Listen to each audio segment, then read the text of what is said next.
Alright guys, welcome back to the channel. So today we're going to show you 3 different ways to attack a house pattern.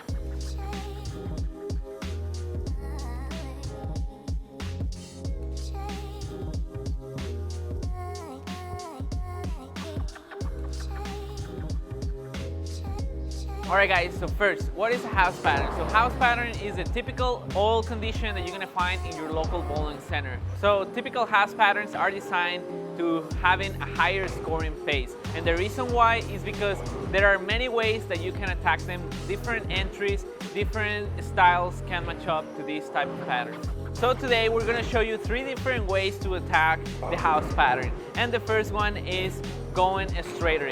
So this goes back to the old saying, straighter is greater. When going straight, you just gotta focus on having a nice smooth release. So when you're playing to the right, because there's a lot of friction, you wanna keep that thumb to the right so you can have a nice smooth release. The moment you start overdoing the release, you're gonna start seeing a lot of overreaction and it's gonna be really hard to control. So it's really important to have that nice smooth release to keep that ball in play. Alright guys, so another thing to keep in mind when playing straighter is the adjustments that you're gonna have to make. So as the lanes transition, one thing that will come in handy is switching to a weaker ball.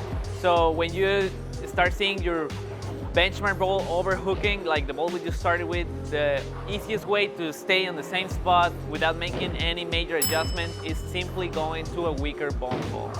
Another thing that you can do in order to overcome transition is simply getting your ball speed up.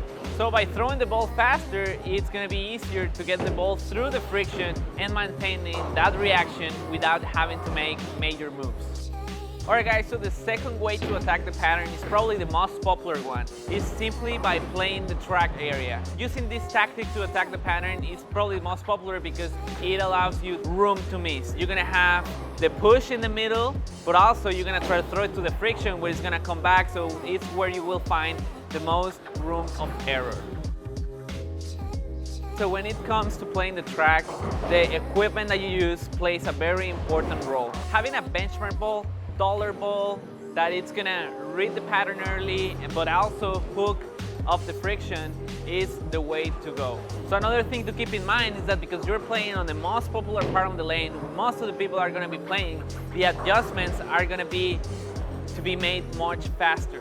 So the lanes are going to change quickly. You're going to be prepared to adjust to the transition faster. So the third way to attack a house pattern is playing deeper inside. So you're going to be more towards the middle part of the lane. So when you're playing towards the middle part of the lane, it can be advantageous because not a lot of people is going to be playing in that area. So you might be able to stay in the same spot for a longer period of time.